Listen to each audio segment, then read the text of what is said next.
Libro noveno. Nos queda por examinar el carácter del tirano en sí mismo, cómo del hombre democrático sale el hombre tiránico, cuáles son sus costumbres y si su suerte es dichosa o desgraciada.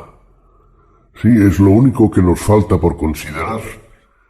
¿Sabes lo que he hecho de menos ahora? Que no hemos expuesto, a mi parecer, con bastante claridad, la naturaleza en las diferentes especies de deseos.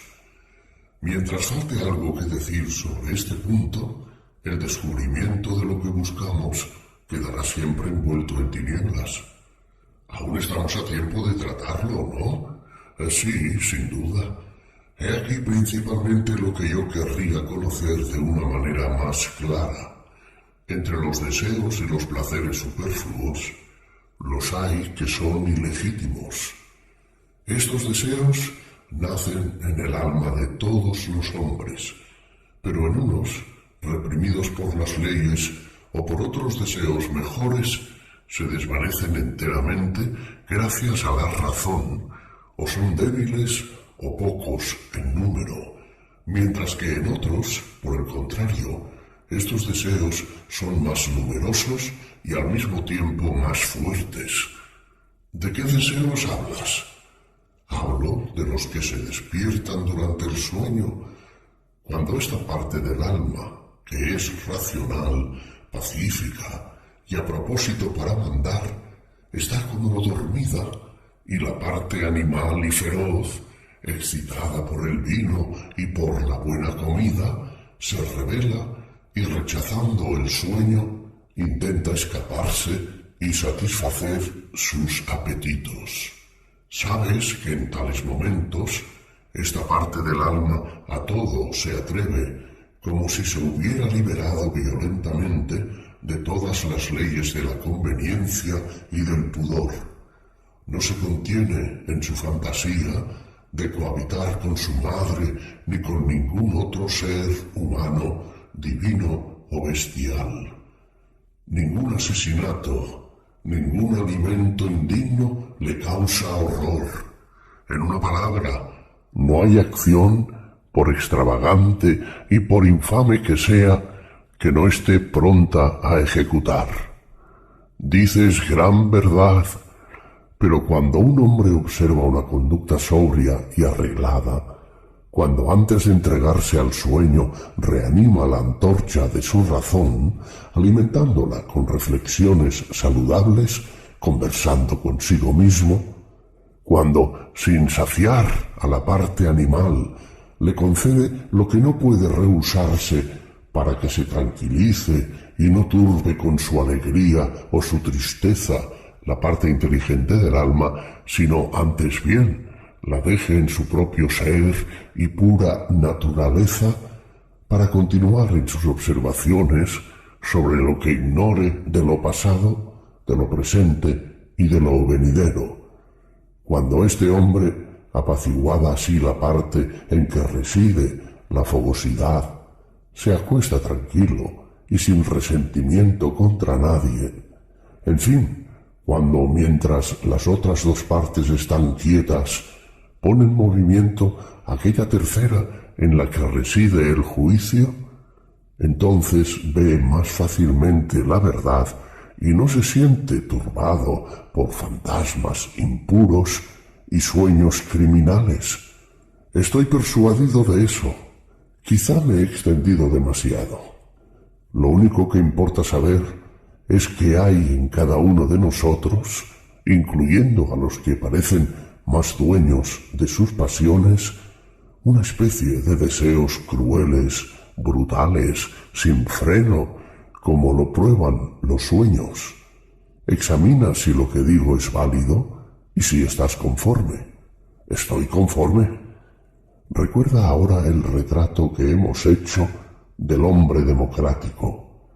Dijimos que había sido educado en su juventud por un padre tacaño que sólo estimaba la pasión por el dinero, cuidando poco de satisfacer los deseos superfluos, cuyo objeto no es otro que el lujo y los placeres, ¿No es así? Sí, que encontrándose después en relación con gentes frívolas y entregadas a esos placeres superfluos de que acabo de hablar, sentía aversión por las lecciones de su padre y se entregaba a la embriaguez y al libertinaje, que, sin embargo, como su índole era mejor que la de sus corruptores, viéndose atraído en dos direcciones opuestas, tomaba un término medio entre las de sus corruptores y la de su padre, que proponiéndose seguir ya una, ya otra, con moderación, creía observar un género de vida igualmente lejano a su juicio de una sumisión servil y del desorden que no conoce ley, y que de esta manera, de oligárquico que era, se convertía en democrático. Es cierto, tal es la idea que nosotros nos hemos formado de él. Supón ahora que este hombre, ya anciano, tiene un hijo educado en las mismas costumbres. Lo supongo. Imagina enseguida que le sucede lo mismo que a su padre. Quiero decir que se encuentra empeñado en una vida licenciosa, que llaman libre los que le seducen, que de una parte su padre y sus parientes apoyan de firme a la facción de los deseos moderados, mientras que, de otra, estos encantadores hábiles que poseen el secreto de hacer tiranos secundan con todo su poder la facción contraria. Cuando desesperen de encontrar otro medio de retener a este joven en su partido, harán nacer en su corazón, por medio de artificios, el amor que preside a los deseos ociosos y pródigos, y que, en mi opinión, no es más que un gran zángano alado. ¿Crees tú que sea otra cosa el amor en estos hombres? Nada más que eso.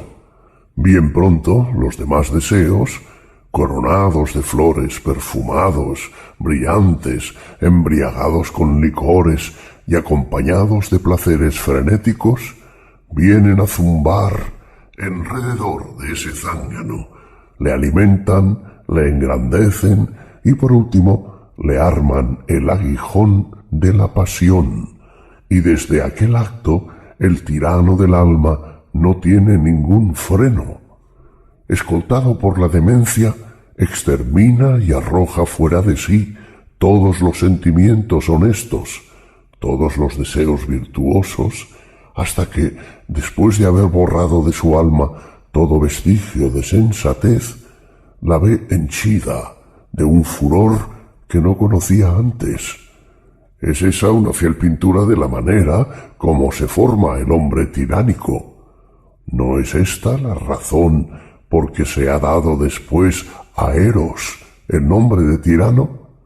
Así parece. ¿El hombre embriagado no tiene también tendencias tiránicas? Sí, las tiene. En igual forma, un hombre demente no se imagina que es capaz de mandar a los hombres y también a los dioses. Sin duda. Entonces, mi querido amigo, ¿qué es, hablando propiamente, el hombre tiránico, sino aquel a quien la educación o la naturaleza, o ambas, han hecho borracho, enamorado y loco? Totalmente cierto. Acabas de ver, me parece, cómo se forma el hombre tiránico. Pero, ¿cómo vive? Pues tal como se acostumbra a decir en broma, tú eres el que me lo ha hecho decir. Sea así, todo se volverán fiestas, juegos, festines, francachelas, cortesanas y placeres de todos géneros a que le arrojará Eros tiránico, que ha dejado penetrar en su alma y que dirige todas sus facultades. Necesariamente, y no sentirá nacer junto a estos, día y noche, una multitud de nuevos deseos, tan indómitos como insaciables. Multitud, sí, en efecto, y así sus rentas, si es que las tiene, se verán bien pronto agotadas en satisfacerlos. ¿Cómo no? Detrás vendrán los préstamos y como consecuencia la disipación de su fortuna. ¿Y qué remedio? Y cuando no tenga ya nada, no será importunado por los gritos tumultuosos de esta muchedumbre de deseos que se agitan en su alma como en su nido, estrechado por sus aguijones y sobre todo por el del amor, al que sirven los demás deseos, por decirlo así, como de escolta, no correrá de un lado para otro como un furioso, buscando por todas partes alguna presa que pueda sorprender por artificio o arrancar por la fuerza? Sí, ciertamente, y así será para él una necesidad, o agarrar cuanto se le venga a las manos, o verse despedazado por los más crueles dolores. Es forzoso. Y lo mismo que los nuevos placeres han suplantado a los antiguos en su corazón, enriqueciéndose con sus despojos, así, aunque más joven, no querrá apoderarse de los bienes de su padre y de su madre y aprovecharse del patrimonio que queda a éstos después de haber disipado su parte. ¿Cómo sería de otro modo? Y si sus padres rehúsan satisfacer sus deseos, ¿no empleará por de pronto contra ellos el hurto y el fraude? Desde luego, si por este medio no consigue nada, ¿no apelará al robo y a la fuerza? Lo creo, sí. Si se oponen a la violencia el anciano y la anciana, si resisten, ¿respetará su ancianidad? ¿Dejará de cometer con ellos algún acto tiránico? Temo mucho por los padres de un joven semejante. Por Zeus, mi querido Adimanto, ¿crees tú que por una amiga superflua, a quien por capricho obsequia desde la víspera, o por un joven a quien persigue también desde el día anterior innecesariamente, será capaz de poner las manos en su padre o en su madre, en sus amigos más antiguos y más necesarios, sin miramiento a sus muchos años, y llegará hasta someterlos como esclavos a esta mujer y a ese joven que habrá introducido en la casa de sus padres? Sí lo hará, por Zeus. Luego, gran fortuna es para los padres el haber dado a luz un hijo de ese carácter.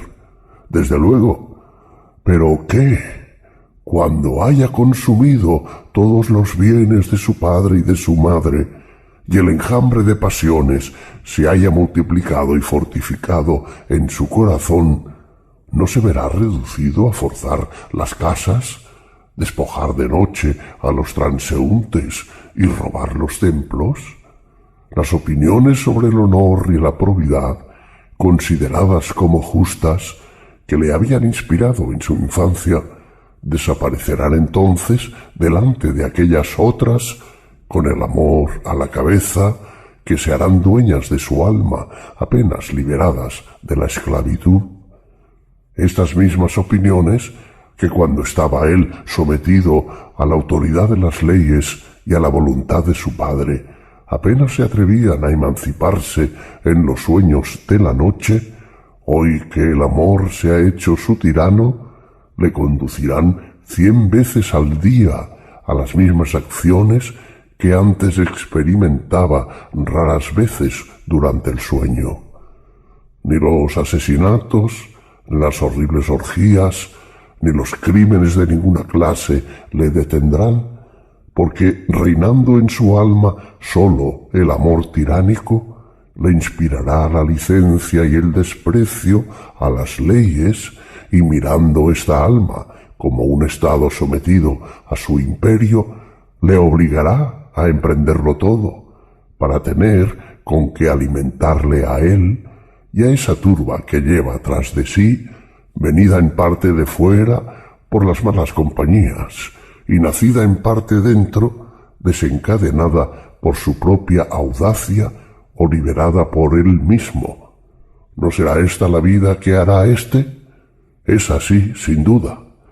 Si en un estado se encuentran pocos ciudadanos de este carácter, siendo todos los demás prudentes y arreglados en sus costumbres, entonces esos pocos saldrán y se pondrán al servicio de cualquier tirano extranjero, o para venderse como auxiliares donde quiera que haya guerra.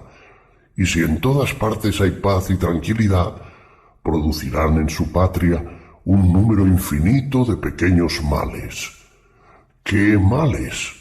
Por ejemplo, robar, forzar las casas, escamotear las bolsas, despojar a los transeúntes, cometer sacrilegios y raptos de hombres libres. Si son elocuentes, harán el oficio de acusadores, presentarán testigos falsos y se venderán al que más les dé. Pequeños males son estos, si ellos son en corto número. Sí, ya sabes que las cosas pequeñas lo son en comparación con las grandes. Y todos estos males, puestos al lado de los que sufre un Estado oprimido por un tirano, son una bagatela. Pero cuando un Estado hay muchos ciudadanos de este carácter y aumentándose cada día su partido ven que tienen mayoría, entonces es cuando, apoyados en un populacho insensato, dan al Estado por tirano a aquel de entre ellos que tiene en su propia alma el más fuerte e imperioso tirano. Sí, porque semejante hombre sabrá perfectamente el oficio de tirano. Si los demás ceden, no pasa nada. Pero si no, al menor movimiento que haga la ciudad, el tirano cometerá contra su patria las mismas violencias que usó contra su padre y su madre. La maltratará, la entregará al poder de los nuevos amigos que le rodean y reducirá a la esclavitud más dura a esta patria o matria, sirviéndome de la expresión de los cretenses. A este punto irán a parar sus deseos. Tienes toda la razón, Sócrates. Por lo demás, en ese hombre, antes de gobernar, su carácter se deja ver en su condición privada de la manera siguiente.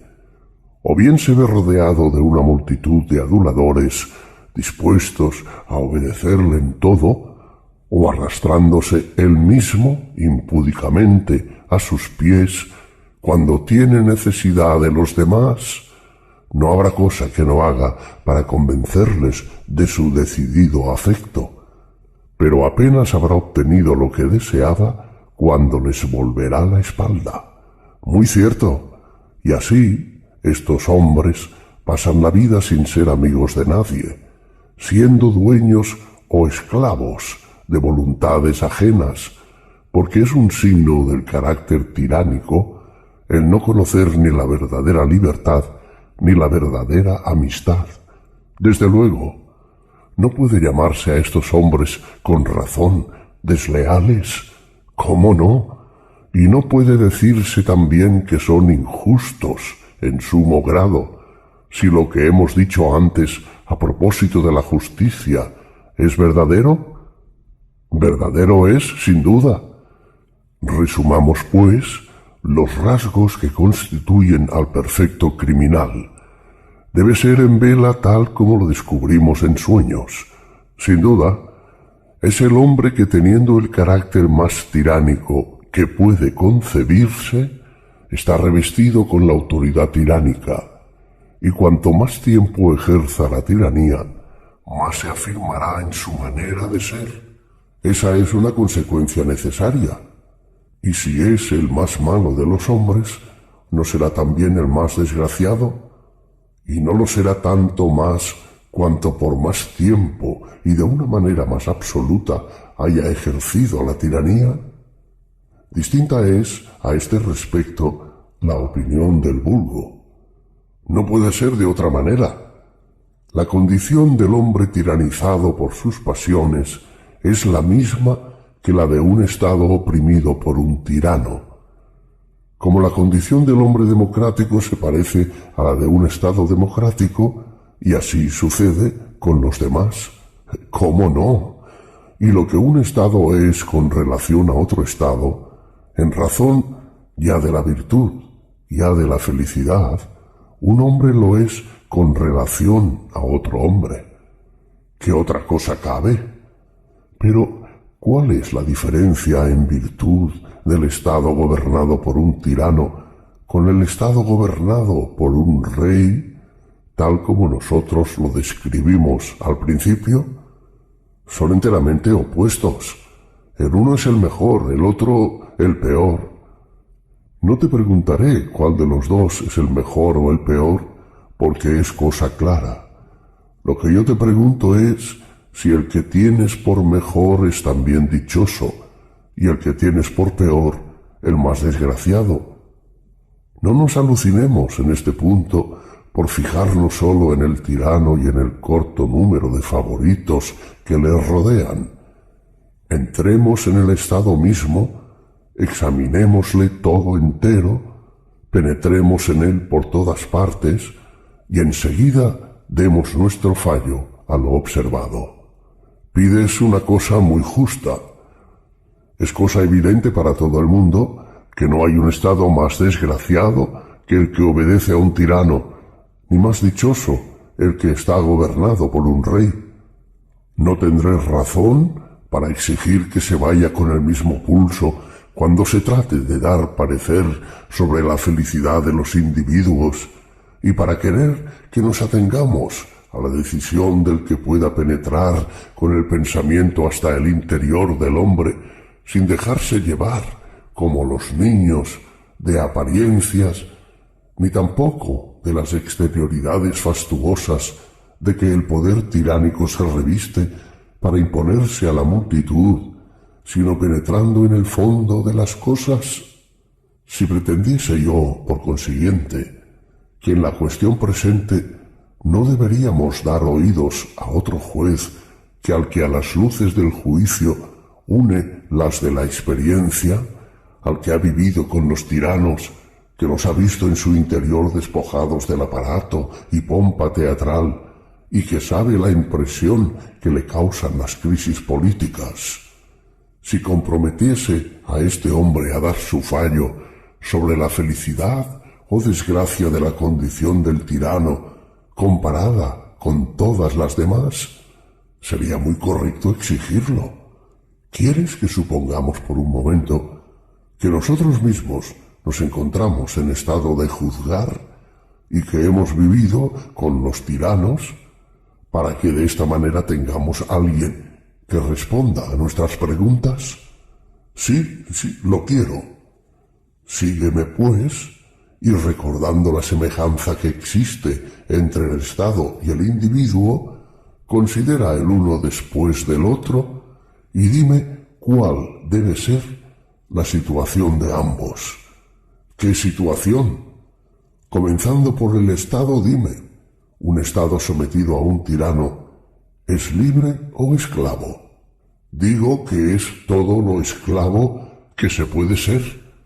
Sin embargo, en semejante estado, ves personas que son dueñas de lo que tienen y libres en sus acciones. Sí, las veo, pero en muy corto número. Pues a decir verdad, la mayor y más sana parte de los ciudadanos se ve reducida a la más dura y vergonzosa esclavitud. Luego, si con el individuo pasa lo mismo que con el Estado, no es una necesidad que se verifiquen en él las mismas cosas, que su alma gima en una servidumbre baja y vergonzosa, que la parte más excelente de esta alma esté sometida a los caprichos de la parte más despreciable, más depravada y más furiosa. Así debe suceder. ¿Qué dirás de un alma que se halla en este estado? ¿Es libre o esclava? Esclava sin duda, pero un estado esclavo y dominado por un tirano no hace lo que quiere. No, ciertamente, a decir verdad, Un alma tiranizada, hablando de ella en su totalidad, tampoco hace lo que quiere, sino que, arrastrada sin cesar por la violencia del aguijón, se sentirá llena de turbación y de arrepentimiento. ¿Cómo no? El estado en que reina un tirano es rico o pobre. Es pobre. Luego, un alma tiranizada es también siempre pobre e insaciable. Así es. No es una necesidad que este estado y este individuo estén en un temor y en un terror continuos. Sin duda. ¿Crees que sea posible encontrar ningún otro estado en que sean más las quejas, las lágrimas, los gemidos y los amargos dolores que en este? De ningún modo. Ni ningún otro individuo en quien lo sean más que en este hombre tiránico a quien el amor y las demás pasiones hacen furioso. ¿Cómo podría ser de otro modo? Así pues, pensando en todos estos males y en otros 1000, has creído que este estado era el más desgraciado de todos los estados. ¿No he tenido razón? Sin duda, pero colocándote en el mismo punto de vista, ¿qué dices del hombre tiránico? Que es el más desgraciado de los hombres. En eso ya no tienes razón. ¿Por qué? Porque no es aún ese el más desgraciado, a mi modo de ver. Pues ¿quién lo será entonces? El que te voy a citar te parecerá más desgraciado. ¿Quién? Aquel que, estando tiranizado ya de por sí, no pasa su vida en la esfera privada, sino que su mala estrella le presenta la ocasión de hacerse tirano de un estado. Visto lo que hemos dicho, conjeturo que tienes razón. Así puede suceder, pero en una materia de esta importancia, donde se trata nada menos que de examinar de qué depende la felicidad o la desgracia de la vida, no hay que andar con conjeturas, sino llegar, si puede ser, hasta una completa certidumbre. Muy bien, mira si razono con exactitud. Para juzgar bien la condición de un tirano, he aquí, a mi parecer, cómo es preciso considerarle. ¿Cómo? Sucede con un tirano lo que con esos particulares ricos que tienen muchos esclavos, porque tienen de común con él que mandan a muchos. La diferencia está solo en el número. En eso difieren, en efecto. Ya sabes que estos particulares viven tranquilos, no temen nada de parte de sus esclavos. Pues, ¿qué han de temer? Nada. Pero, ¿sabes la razón? Sí, es porque todo el Estado cuida de la seguridad de cada ciudadano.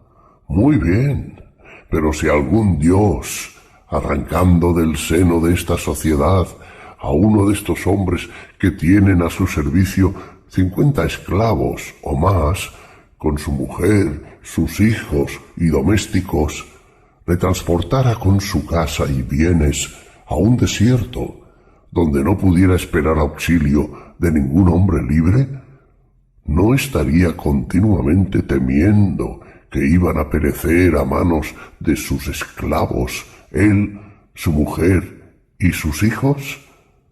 Estaría aterrado.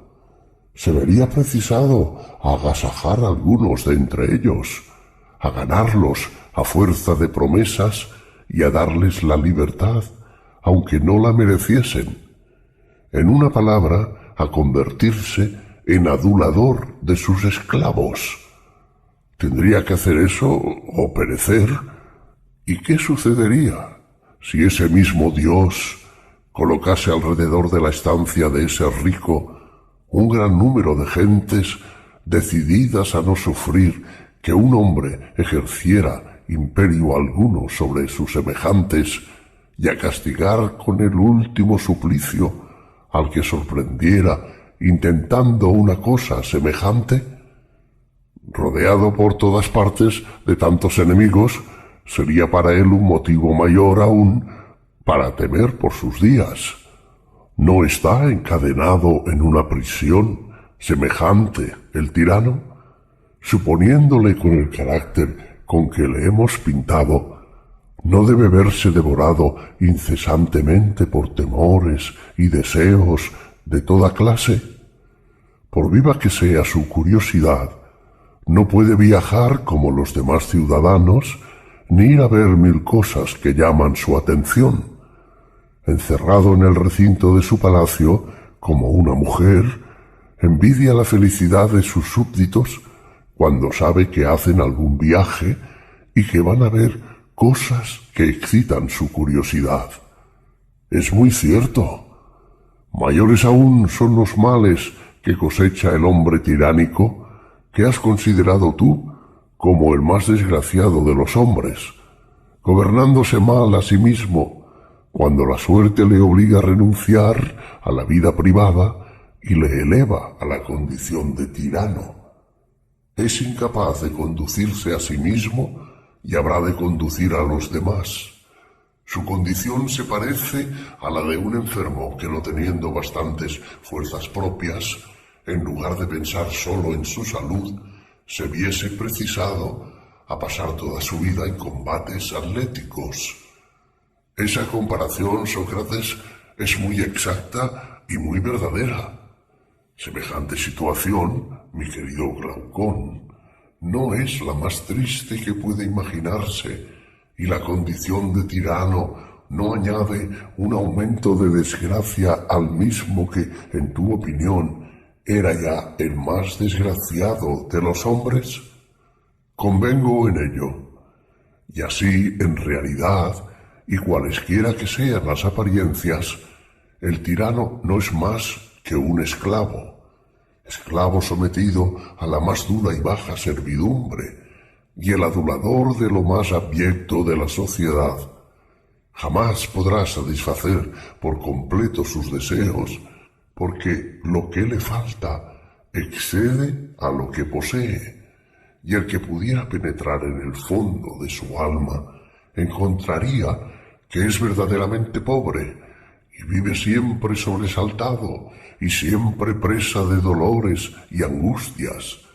Tal es su situación, si es cierto que es parecida a la del Estado de que él es dueño, y se parece en efecto, ¿o no lo crees así? Y mucho. A tantas miserias añadamos sobre todo lo que ya hemos dicho, que de día en día y en razón del rango que ocupa, se hace necesariamente más envidioso, más pérfido, más injusto, más falto de amigos, más impío, más dispuesto a recibir y alimentar en su corazón todos los vicios, siguiéndose de aquí que es el más desgraciado de los hombres y que comunica su desgracia a los mismos que le rodean. Ningún hombre de buen sentido te puede contradecir en este punto. Revístete ahora, pues, con el carácter de juez último y dictamina quién es de entre los 5 caracteres, el real, el timocrático, el oligárquico, el democrático y el tiránico, son más dichosos y quiénes lo son menos. El fallo es fácil de pronunciar. Doy a cada uno más o menos virtud, más o menos felicidad, según el orden en que se nos han presentado, como los coros que entran en la escena. ¿Quieres que hagamos venir un heraldo, o que publique yo en alta voz que el hijo de Aristón ha declarado que el más dichoso de los hombres es el más justo y más virtuoso, es decir, el que reina sobre sí mismo y que se gobierna según los principios del Estado monárquico, y que el más desgraciado es el más injusto y más depravado, es decir, aquel que, teniendo el carácter más tiránico, ejerce sobre sí mismo y sobre los demás la tiranía más absoluta?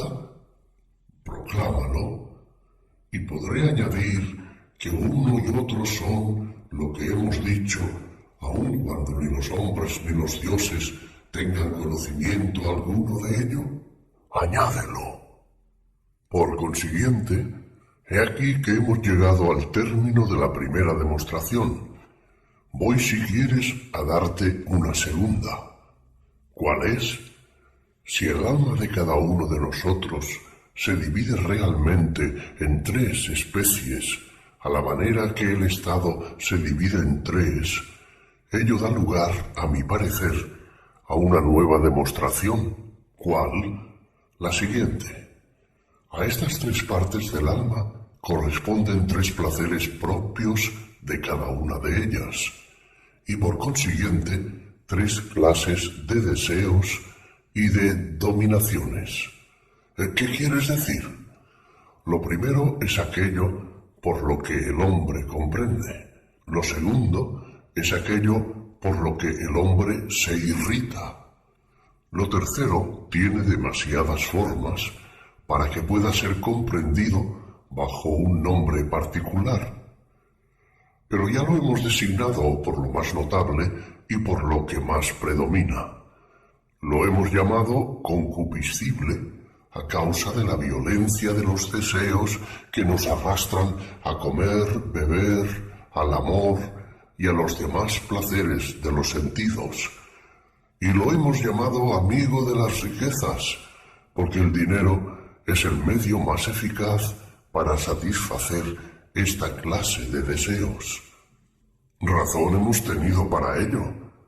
Si añadiésemos que el placer y querencia propios de esta facultad es el lucro, ¿no sería fijar la idea y designarla con toda claridad? ¿Qué otro nombre, en verdad, puede convenirle mejor que el de amor a las riquezas y al lucro? Bien me parece. Y la parte irascible ¿no nos arrastra de manera total y constante a la dominación, a la victoria y a la gloria? Muy cierto.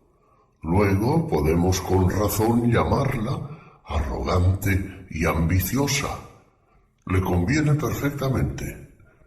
En cuanto a la parte que comprende, es evidente que tiende sin cesar y por completo a conocer la verdad tal cual es, importándole bien poco las riquezas y la gloria. Es cierto. ¿No tendremos, por lo tanto, razón para llamarla filosófica y amiga de la instrucción? ¿Cómo no? ¿No es cierto igualmente que, según el caso, unas veces domina este elemento recién nombrado, otras veces uno de los otros dos? Sí, así es. Por eso diremos que hay tres principales caracteres entre los hombres, que son el filosófico, el ambicioso y el avaro. Totalmente de acuerdo. ¿Y tres especies de placeres radicados en ellos? Muy cierto. Si preguntaras a cada uno de estos hombres en particular cuál es la vida más dichosa, ya conocerás que habrá de decir que la suya, y que el interesado colocará el placer del lucro por encima de todos los demás placeres, y que despreciará la ciencia y los honores, a menos que no crea que son un medio de reunir dinero. Es cierto. Por su parte, ¿qué dirá el ambicioso? ¿No tratará de bajeza el placer de acumular tesoros y de humo vano el estudio de las ciencias, a excepción de las que puedan acarrear honra? Así es. En cuanto al filósofo, diremos resueltamente que de nada hace aprecio en comparación del placer que le proporciona el conocimiento de la verdad tal cual es, y su aplicación continua a este estudio. Y con respecto a los demás placeres, si los llama necesidades, es porque no se los procuraría si la naturaleza no los exigiese. Hay que estar convencido de ello. Ahora, puesto que se trata de decidir ¿Cuál de estas tres especies de placeres y de condiciones es, no digo la más honesta o vergonzosa, o mejor o peor, sino la más agradable y exenta de pesar? ¿Cómo podremos saber, entre estas pretensiones opuestas, de qué lado se encuentra la verdad? Yo no podría decirlo. Veamos la cuestión de esta manera. ¿Cuáles son las cualidades que se requieren para juzgar bien? ¿No son la experiencia, la reflexión y el razonamiento? ¿Es posible seguir mejores guías cuando se trata de formar un juicio? ¿Cómo podría serlo? Atiende, pues, ¿cuál de nuestros tres hombres tiene más experiencia de las tres clases de placeres de que acabamos de hablar? ¿Crees que el avaro, si se dedicase al conocimiento de la verdad, sería más capaz de juzgar de la naturaleza del placer que acompaña a la ciencia, que lo es el filósofo, de juzgar el placer que causa el lucro? De ninguna manera, porque el filósofo se ha encontrado desde la infancia en la necesidad de gustar otros placeres que los de la inteligencia, mientras que ninguna necesidad ha tenido el hombre interesado de experimentar, al estudiar los seres, la dulzura del placer de conocer y de adquirir la experiencia. Difícil le resultaría, pese a todos sus esfuerzos, para conseguirlo. Luego, el filósofo tiene mayor experiencia que el avaro respecto de ambos placeres, mucho mayor. ¿No conoce también el filósofo, por experiencia, el placer que va unido a los honores, mejor que conoce el ambicioso el placer que produce el comprender? Cada uno de estos tres hombres está seguro de la honra que le resultará si llega a conseguir el objeto que se propone, porque las riquezas tienen muchos admiradores, como los tienen el valor y la sabiduría. Y así, respecto al placer que resulta de verse honrado, todos tres tienen igual experiencia. Pero es imposible que ningún otro, como no sea el filósofo, guste el placer que resulta de la contemplación del ser de las cosas.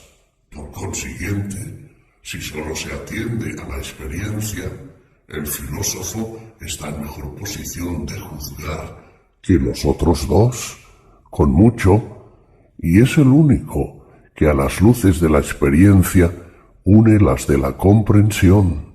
¿Cómo no? En cuanto al instrumento necesario para juzgar, no pertenece en propiedad ni al avaro ni al ambicioso, y sí solo al filósofo. ¿Cuál es ese instrumento? ¿No hemos dicho que es preciso emplear el razonamiento en los juicios? Sí, pero el razonamiento, hablando con propiedad, es el instrumento del filósofo. ¿Cómo no? Si la riqueza y el lucro fuesen la regla más segura para juzgar bien de cada cosa, lo que el avaro estima o desprecia contendría efectivamente la máxima verdad. Convengo en ello. Si fuesen los honores, las victorias o el valor, no sería preciso someterlos a la decisión del hombre ambicioso y arrogante. Es evidente. Pero puesto que a la reflexión y a la experiencia y a la razón pertenece juzgar, no puede menos de reconocerse que lo que merece la estimación del filósofo, del amigo de la razón, es verdaderamente estimable. Luego, de los tres placeres de que se trata, el más dulce es el que depende de esta parte del alma por la que adquirimos conocimientos, y el hombre que da a esta parte el mando sobre sí mismo pasa la vida más dichosa. ¿Cómo va a ser de otro modo? Como apreciador soberano, el hombre inteligente alaba su propia vida. ¿Qué vida y qué placer deberán ponerse en segundo lugar? Es claro que será el placer del guerrero y del ambicioso, el cual se aproxima mucho más al del filósofo que el del hombre interesado. Según todas las apariencias, al avaro le corresponderá el último rango de vida. ¿Qué otra cosa cabe? Por lo tanto, he aquí dos pruebas y dos victorias consecutivas que el justo consigue sobre el injusto. Pero va a conseguir una tercera verdaderamente olímpica, por la que deberá dar gracias a Zeus Salvador y olímpico. Es la siguiente: todo otro placer que no sea el del sabio no es un placer completo ni puro, sino como sombreado, según lo que he oído decir a alguno de los sabios. Y si es así, la derrota del injusto es completa. Seguramente, pero ¿cómo lo explicas? Basta para ello que yo pregunte y tú me respondas. Interroga pues. Dime, ¿el dolor no es lo contrario del placer? Sin duda. ¿No se reconoce un estado en el que no se experimenta placer ni dolor? Lo hay, sin duda. Este estado, que es un medio entre aquellos dos contrarios, no consiste en un cierto reposo en que se encuentra el alma respecto de los otros. ¿No te parece así? Eso es, sí. ¿Recuerdas lo que dicen de ordinario los enfermos en los accesos de su mal? ¿Qué dicen? Que el bien más grande es la salud, pero que no han conocido todo su valor antes de enfermar. Lo recuerdo. ¿No oyes a todos los que sufren un dolor, que nada hay más dulce que el cese del dolor? Lo oigo, sí. Y observarás, creo yo, que en todas las circunstancias de la vida no es el placer lo que los hombres doloridos miran como la cosa más deliciosa, sino que cese el dolor y el reposo. Es porque ese reposo les resulta agradable y apetecible en comparación del estado en que se encuentran. Por la misma razón, la cesación del placer debe ser un dolor para aquel que disfrutaba antes del placer. Seguramente, por consiguiente, esa calma del alma que, según dijimos antes, ocupa un término medio entre el placer y el dolor, nos parece ahora que es lo uno y lo otro. Así parece, pero ¿es posible que lo que no es ni lo uno ni lo otro sea a la vez lo uno y lo otro? Yo no lo pienso así. Además, el placer y el dolor ¿no son ambos un movimiento del alma? Sí, pero ¿no acabamos de decir que este estado en que no se siente placer ni dolor es un reposo del alma y cierta cosa intermedia entre estos dos sentimientos? ¿Es cierto? Así se nos ha mostrado. ¿Cómo, pues, se puede creer racionalmente que la negación del dolor sea un placer y la de un placer un dolor? No puede creerse. Por consiguiente, este estado no es en sí mismo ni agradable ni desagradable, pero se le juzga agradable por oposición al dolor y desagradable por oposición al placer. En todas estas apariencias no hay placer real. Todo esto no es más que un alucinamiento. Por lo menos el razonamiento lo demuestra. Para que no te sientas tentado a creer que en esta vida la naturaleza del placer y del dolor se reduce a no ser más que el uno la cesación del dolor y el otro la cesación del placer, considera los placeres que no son resultado de ningún dolor. ¿Dónde están y cuál es su naturaleza? Son numerosos y de diferentes especies. Fíjate, por ejemplo, en los placeres del olfato. La viva sensación que causan en el alma no es precedida de dolor alguno, y cuando cesan, no dejan tampoco ninguno tras de sí. Esto es muy cierto. No nos dejemos, pues, persuadir de que el placer puro no sea más que una simple cesación del dolor y el dolor puro una simple cesación del placer. No, en efecto. Con todo eso, aquellos placeres que pasan al alma por el cuerpo y que son quizá los más numerosos y los más vivos, son de esta naturaleza. Son verdaderas cesaciones del dolor. Lo son, en efecto. ¿No sucede lo mismo respecto a los presentimientos de alegría y de dolor causados por la expectación? Sí, lo mismo.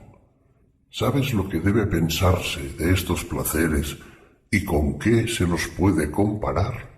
¿Con qué? ¿Sabes que en las cosas hay un punto alto, uno medio y uno bajo? Eso creo. El que pasa de una región inferior a una región media no se imagina subir a lo más alto, y cuando ha llegado a la región media y echa una mirada al punto de donde ha partido, ¿qué otra idea puede ocurrírsele sino que está en lo alto, porque no conoce aún la región verdaderamente alta? No creo que pueda imaginarse otra cosa, por Zeus. Si desde allí volviese a descender a la región baja, creería descender y no se engañaría. ¿Qué otra cosa cabe? ¿A qué puede atribuirse su error, sino a la ignorancia en que está respecto a la región verdaderamente alta, verdaderamente media, verdaderamente baja? Es evidente, y es extraño que hombres que no conocen la verdad se formen ideas falsas de mil cosas, entre otras del placer, del dolor y de lo que es intermedio entre uno y otro, de suerte que cuando pasan al dolor creen sufrir y sufren, en efecto, y cuando del dolor pasan al estado intermedio se persuaden que han llegado al pleno goce del placer. Es extraño que gentes que jamás han percibido el verdadero placer y que no consideran el placer sino por oposición como la cesación del dolor, se engañen en sus juicios, poco más o menos como si no conociendo el color blanco tomasen el color gris por lo opuesto al negro. Todo eso no es extraño, y lo que me sorprendería sería que vieran lo contrario, por Zeus. Reflexiona sobre lo que voy a decir. El hambre, la sed y las demás necesidades naturales no son una especie de vacío en el cuerpo. ¿Qué otra cosa cabe? En igual forma, la ignorancia y la sinrazón no son un vacío en el alma, sin duda. ¿No se llena la primera clase de vacío tomando alimento y la segunda adquiriendo inteligencia? ¿Cómo no? ¿Cuál es la más real y verdadera plenitud? ¿La que proviene de las cosas que tienen más realidad o la que proviene de las cosas que tienen menos? Es evidente que la de las que tienen más, pero el pan, la bebida, las viandas y en general todo lo que alimenta el cuerpo tiene más realidad, participa más de la verdadera esencia que las opiniones ciertas, la ciencia, la inteligencia. En una palabra, todas las virtudes. He aquí el juicio que debe formarse. Lo que corresponde a algo igual, inmortal y verdadero, y representa en sí estos caracteres y se produce en un objeto semejante. No tiene más realidad que lo que nace de una naturaleza sujeta al cambio y a la corrupción y se produce en una sustancia igualmente mortal y mudable, lo que más participa del ser igual a sí mismo tiene infinitamente más realidad. Según eso, el ser de lo siempre mudable tiene más realidad que el de la ciencia. No, de ningún modo. ¿Y qué? ¿Tiene acaso más verdad? Tampoco. Si este ser tuviese menos verdad, ¿tendría menos realidad? Por fuerza. Luego, en general, todo lo que sirve para el sostenimiento del cuerpo participa menos de la verdad y de la realidad que lo que sirve para el sostenimiento del alma.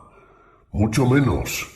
¿Y del cuerpo no crees lo mismo respecto al alma? Sí, por cierto. Luego, lo que está lleno de cosas más reales y es más real en sí mismo, no está más realmente lleno que lo lleno de cosas menos reales y menos real en sí mismo. ¿Cómo no? Por consiguiente, si el placer consiste en llenarse de cosas conforme a su naturaleza, lo que se puede llenar verdaderamente de cosas que tienen más realidad, debe gozar de un placer más real y más sólido. Y lo que participa de cosas menos reales debe llenarse de una manera menos verdadera y menos sólida, y gozar de un placer menos seguro y verdadero. Todo eso es forzoso. Por consiguiente, los que no conocen ni la inteligencia ni la virtud, y están siempre entregados a los festines y demás placeres sensuales, pasan sin cesar de la región baja a la región media y de la media a la baja. Viven errantes entre estos dos términos sin poder nunca traspasarlos. Jamás se han elevado a la alta región ni han levantado hasta allí sus miradas. Jamás han estado en posesión del ser. Jamás han experimentado un gozo puro y verdadero, sino que, inclinados siempre hacia la tierra como animales y fijos sus ojos en el pasto que reciben, se entregan brutalmente a la buena mesa y al amor, y disputándose el goce de estos placeres, se cornean y cocean entre sí, concluyendo por matarse unos a otros con sus pezuñas de hierro y sus cuernos, llevados de la insatisfacción de sus apetitos, porque no se cuidan de llenar con objetos reales su propio ser, ni la parte de ellos mismos, que es la única capaz de una verdadera plenitud. Hablas como un oráculo, Sócrates, y acabas de pintar fielmente la vida de la mayor parte de los hombres. No es una necesidad que sólo gusten de placeres mezclados de dolores, fantasmas de placer verdadero, que sólo tienen color y brillo cuando se les coteja entre sí, y cuya vista excita en el corazón de los insensatos un amor tan vivo y transportes tan violentos que se baten por poseerlos, como se batían los troyanos, según este Sícoro, por el fantasma de Helena, por ignorancia de la verdad. Es forzoso que sucedan las cosas de esta manera. ¿Pero qué? ¿No sucede lo mismo respecto a esa parte del alma donde reside el valor, cuando la envidia, movida por la ambición, la violencia, movida por la soberbia, y la cólera, movida por el mal humor, hacen al hombre correr sin reflexión y sin discernimiento tras una vana plenitud de honor, de victoria y de venganza? Eso mismo tiene que suceder necesariamente. Por consiguiente, podemos decir con confianza que cuando los deseos que pertenecen a la codicia y la ambición se dejan conducir por la ciencia y la razón, y bajo sus auspicios sólo van en busca de los placeres que les indica la sensatez, entonces experimentan los verdaderos placeres y los más conformes con su naturaleza en todo lo posible, porque de una parte les guía la verdad y por otra lo que es más ventajoso a cada cosa es igualmente lo que tiene más conformidad con su naturaleza. Lo más conforme, sí, en efecto, cuando el alma entera marcha guiada por el elemento filosófico, sin que se suscite en ella rebelión alguna, cada una de sus partes se mantiene en los justos límites de su acción. Aún le queda el goce de los placeres más puros y más verdaderos de que puede gozar. Totalmente de acuerdo, mientras que cuando una de las otras dos partes usurpa la autoridad, no puede proporcionarse los placeres que le convienen y para colmo obliga a las otras partes a procurarse placeres falsos y que les son extraños. Así es. Lo que más se aleja de la filosofía y de la razón no es igualmente lo más capaz de producir estos funestos efectos, sin duda, pero lo que se separa más del orden y de la ley no se separa de la razón en la misma medida.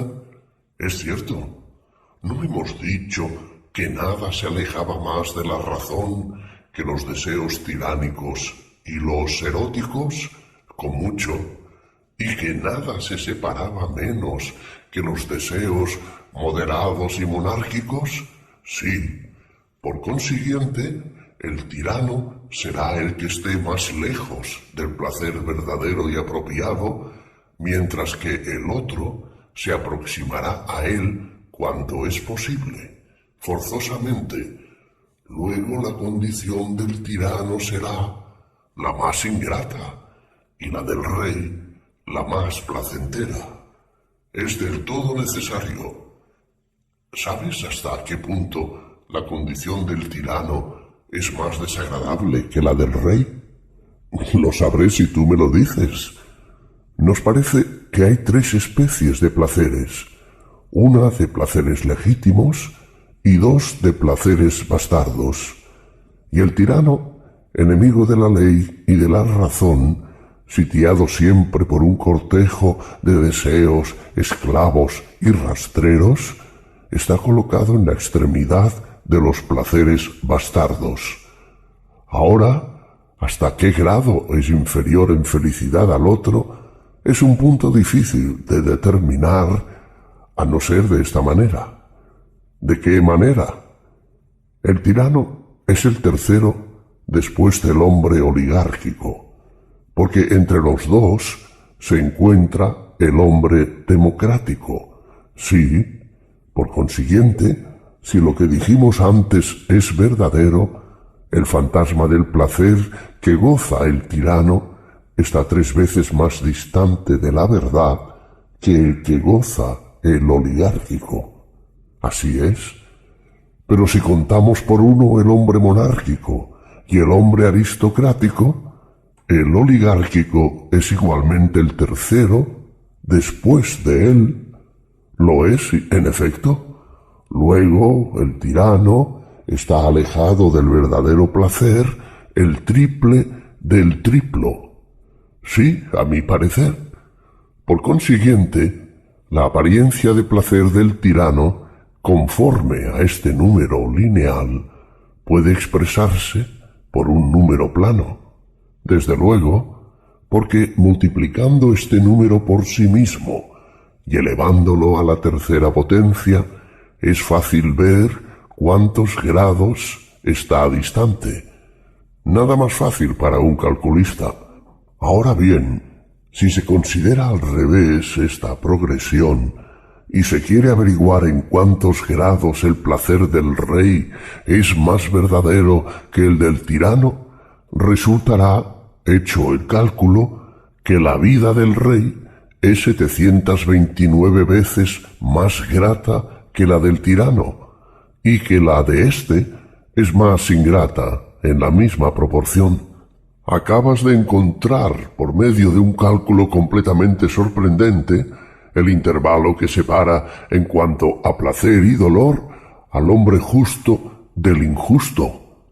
Este número expresa exactamente, sin embargo, la diferencia de la condición de ambos. Si por una y otra parte están acordes en los días, en las noches y los meses y los años, de acuerdo están por una y otra parte. Pero si la condición del hombre justo y bueno sobrepuja tanto en placer a la del malvado e injusto, cuánto más la sobrepujará en honestidad, en belleza y en virtud, infinitamente por Zeus. Ahora bien, puesto que hemos llegado ya a este punto, volvamos a lo que se dijo más arriba y que dio ocasión a esta conversación. Se dijo, si mal no recuerdo, que la injusticia era ventajosa al perfecto malvado, con tal que pasase por hombre justo. ¿No es esto mismo lo que se dijo? Así se dijo, en efecto. Pues vamos a dialogar con quien sostuvo eso, ahora que hemos convenido en los efectos que producen las acciones justas y las acciones injustas. ¿Y cómo lo haremos? Para que el que lo ha sostenido vea bien lo que ha dicho, formemos con el pensamiento una imagen del alma. ¿Qué clase de imagen? Una imagen hecha por el modelo de la quimera, de Escila, del Cerbero y de otros monstruos que la tradición nos representa mediante la unión de muchas naturalezas diferentes. Eso es lo que se dice. Forma, por lo tanto, un monstruo variopinto de muchas cabezas, unas de animales pacíficos y otras de bestias feroces. Dale también el poder de producir todas estas cabezas y de cambiarlas a su capricho. Una obra de esta calidad exige un artista muy entendido, pero como es más fácil trabajar con la imaginación que con cera o cualquier otra materia semejante, me lo figuro tal como lo pintas. Forma enseguida la imagen de un león y la de un hombre, pero es preciso que aquella primera sea más grande y la segunda la siga en tamaño. Eso es fácil y dado por hecho. Reúne estas tres imágenes de manera que constituyan un todo. Ya las he reunido. Por último, envuelve este compuesto, modelándolo con la imagen externa de un hombre, de manera que el que no pueda ver el interior tome el todo por un hombre, juzgando solo por las apariencias. Está ya.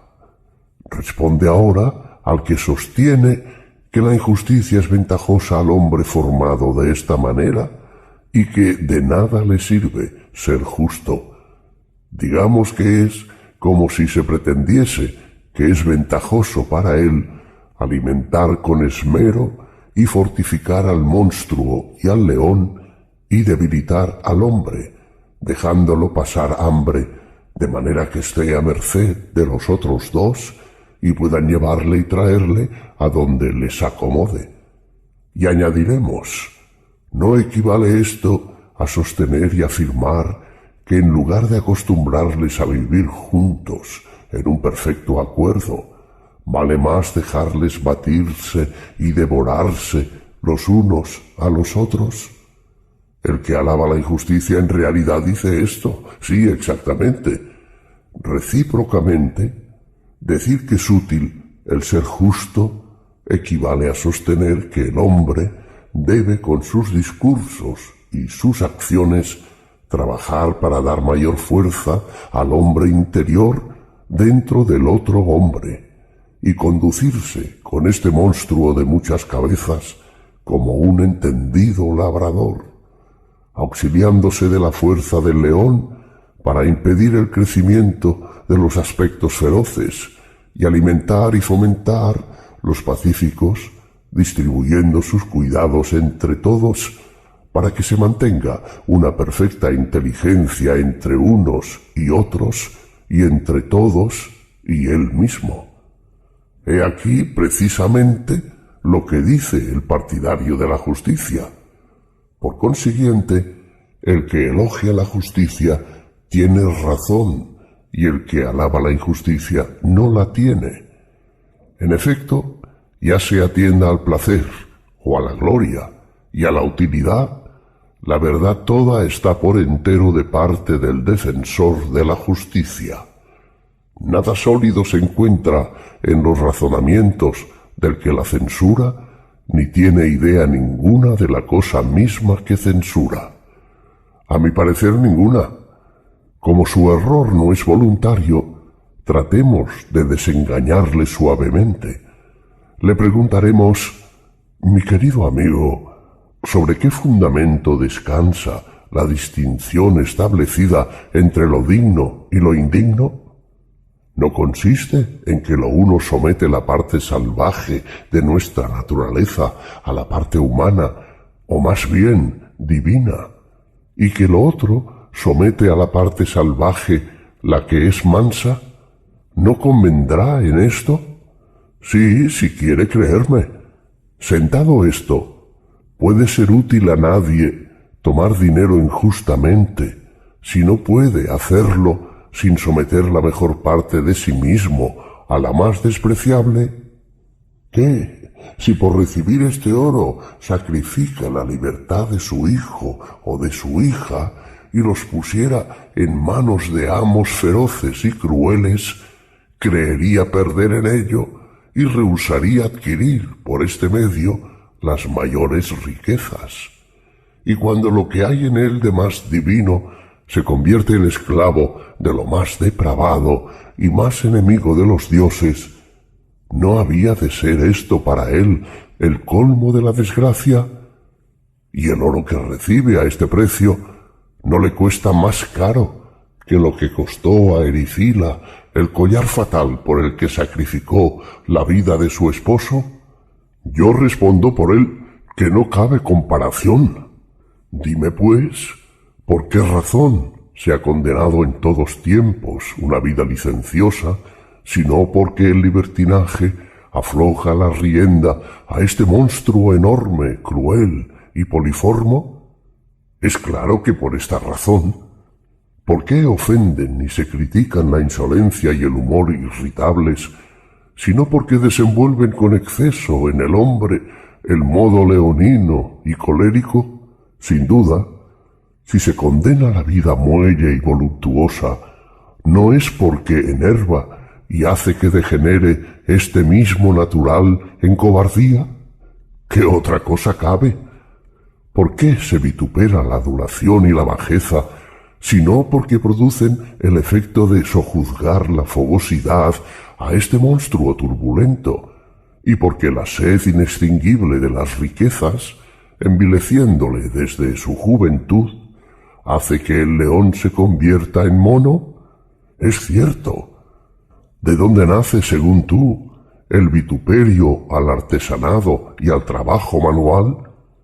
¿No es porque estas gentes la parte mejor la tienen débil por naturaleza, no pudiendo adquirir el ascendiente sobre esas bestias interiores y viéndose precisada a servirlas, y que sólo ejercen la industria para inventar nuevos medios de satisfacerlas? Así parece.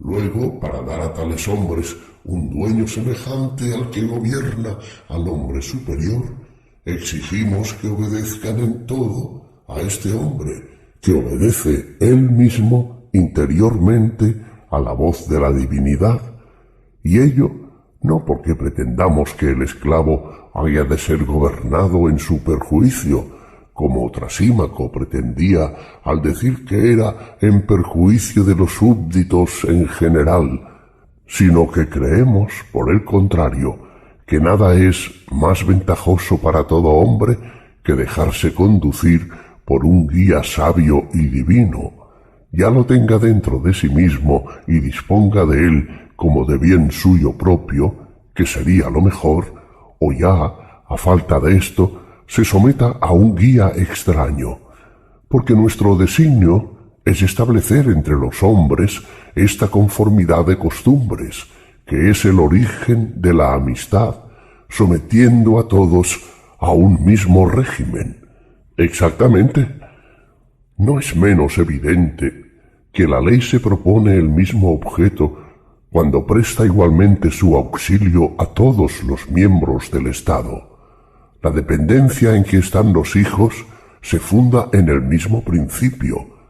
No permitimos que dispongan de sí mismos hasta que hayamos establecido en su alma, como en un Estado, una forma fija de gobierno, y hasta que su parte mejor, como cultivada por la nuestra, pueda, como ésta hace respecto a nosotros, vigilar sobre ellos y arreglar su conducta. Entonces es cuando los dejamos en libertad. El designio de la ley es claro. ¿En qué y por qué razón, mi querido Glaucón, podríamos decir que sea ventajoso a alguno cometer una acción injusta, u obrar con intemperancia, o cometer acciones ignominiosas, por más que al empeorar en maldad se hiciera uno más rico y más poderoso?